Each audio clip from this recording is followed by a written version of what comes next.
불로소득이라는 말이 있습니다. 직접 일하지 않고 얻는 수익을 의미합니다. 지금 일에 지쳐있는 사람이라면 불로소득을 상상만 해도 행복할 것입니다.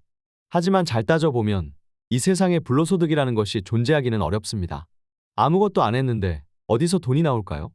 돈의 노예로서 돈 버는 일을 많이 해봤다면 앞으로는 돈의 주인으로서 돈 버는 일에 도전해야 합니다. 그리고 불로소득이라는 말은 지금부터 머릿속에서 지워버리세요. 단언컨대 그런 소득은 세상에 없습니다. 대신 자본소득이라는 말을 머릿속에 입력합시다. 자본소득도 노동을 하지 않는다는 점에서 불로소득이 맞기는 합니다. 하지만 우선 자본이 일을 하도록 만들어야 하므로 불로소득을 얻어야 한다기보다는 자본을 통해 돈을 버는 자본소득을 만들어야 한다고 생각하는 것이 좋습니다.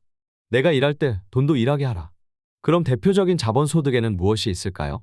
한때 초등학생들 사이에서 장래 희망 1위에도 올랐던 선망의 직업이 있습니다. 바로 건물주입니다. 건물주가 직장에 다니거나 가게를 운영하는 형식의 노동을 하지 않는 것은 맞습니다. 하지만 자본을 투여해서 건물을 사지 않으면 월세라는 소득을 얻을 수 없습니다. 그러므로 불로소득이 아니라 자본소득인 셈입니다. 자본소득이 있다면 무자본소득도 있습니다. 대표적으로 회사에서 월급을 받는 직장인이 받는 소득입니다. 회사에 자본을 단 1원도 되지 않았는데 노동을 했다는 이유로 월급을 받습니다. 이것을 노동소득이라고도 할 수 있지만 자본주의적 관점에서 보면 무자본소득이라고도 할 수 있습니다. 사람들은 보통 자본소득과 노동소득을 비교할 때 건물주와 현장 노동자를 떠올립니다.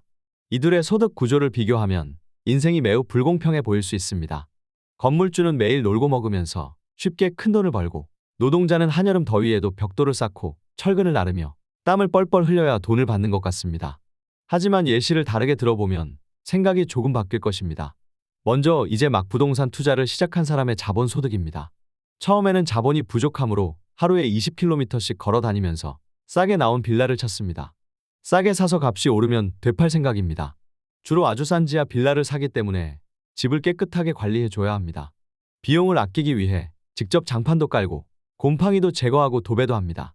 그렇게 해서 운 좋게 되판다면 한 달 정도 고생한 값으로 200만 원에서 300만 원 정도를 얻을 수 있습니다. 부동산 투자를 한 것이니 자본소득이 맞습니다. 하지만 집의 상태를 관리해야 하므로 약간의 노동도 필요합니다. 그리고 돈을 투자해야 하니까 돈을 잃을 리스크도 아주 큽니다.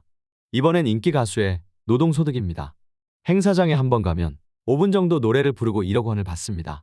직접 일한 대가로 돈을 받음으로 엄연한 노동소득입니다. 게다가 무자본소득입니다. 돈 한 푼 들이지 않기 때문에 자본을 잃을 위험 없이 큰 돈을 법니다.